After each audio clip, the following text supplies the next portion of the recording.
Hi, I'm Marty Nemko. This is another of the short stories in my book, Soloists, short stories of introverts and outsiders facing a dilemma. Anyway, this one's called E.T. Meets Cinderella's Stepmother, probably the only one that is fantastical. Not long after E.T. phoned home and then returned to his planet, he found himself missing Elliot and all the friends on bicycles that saved him from the FBI. So E.T. convinced an intergalactic pilot to let him stow away on the next flight to Earth.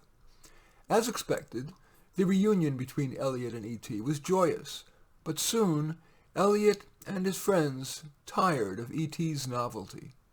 One said, "E.T., you're like a pet. You need care and feeding. If I want to play with an E.T., I'll go to Toys R Us and buy an E.T. robot. Besides, I'd rather play with someone good-looking." That last statement particularly hurt E.T. He had suppressed how ugly he was, so he toddled away.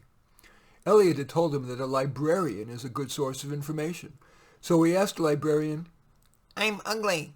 How can I find a friend who will accept me for who I am? The librarian tried, "How about going to meetups?" E.T. said, That feels too random.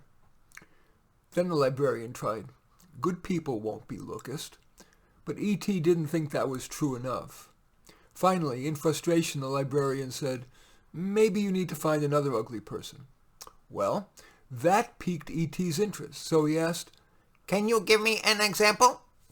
The librarian said, "How about the ugly stepmother in Cinderella?" E.T. asked, Do you know where she lives? and the librarian, who knows almost everything, gave him directions and added, "Oh, by the way, her name isn't Ugly Stepmother or even Wicked Stepmother. It's Lady Tremaine." Lady Tremaine had fallen on hard times, so she had fired her longtime butler. She answered her own door. She had spent almost all her inheritance, and her stepchildren had long abandoned her. E.T. explained his situation to her, and she said that hers was the same, that people rejected her for her ugliness. She didn't realize that the rejections were more from the ugliness of her personality, not her face. For example, it was jealousy of Cinderella's looks that drove Lady Tremaine to make Cinderella stay home and use a toothbrush to clean the house's grout while the stepchildren went to the ball. E.T., perhaps not the best judge of earthling attractiveness, said, You know, you could be pretty if you did something with your clothes and makeup. Grateful for the ray of hope, Lady Tremaine offered E.T. a cup of tea and then asked if he would go to Macy's with her to pick out clothes and get a makeover from one of the army of cosmetologists. E.T. agreed, although resenting that she didn't ask a thing about him. While still in the store, after the makeover in a new outfit which she kept on, a guy hit on her, said she was beautiful. E.T. agreed, and the man invited her to a party. E.T., seeing his suggestion bear her such fruit, went to the men's department to try to get himself outfitted. But there was nothing in cistern size, so he just bought a watch cap in his favorite color, celestial cornflower blue, and waddled out. E.T. liked how he looked, and Lonely wanted to show it off.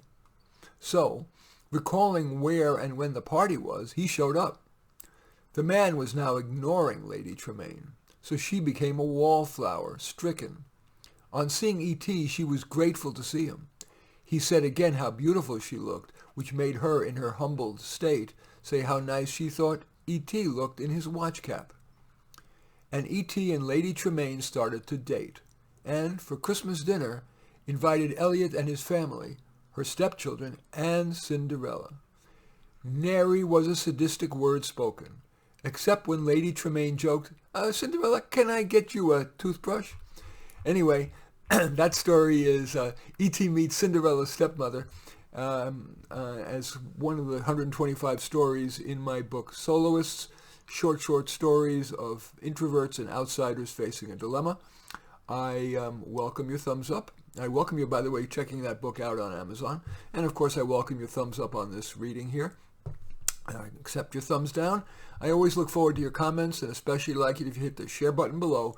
Share on your social media so that my efforts can have broader impact. And I am flattered if you choose to subscribe to my channel. In any event, I do thank you for watching. I am Marty Nemko.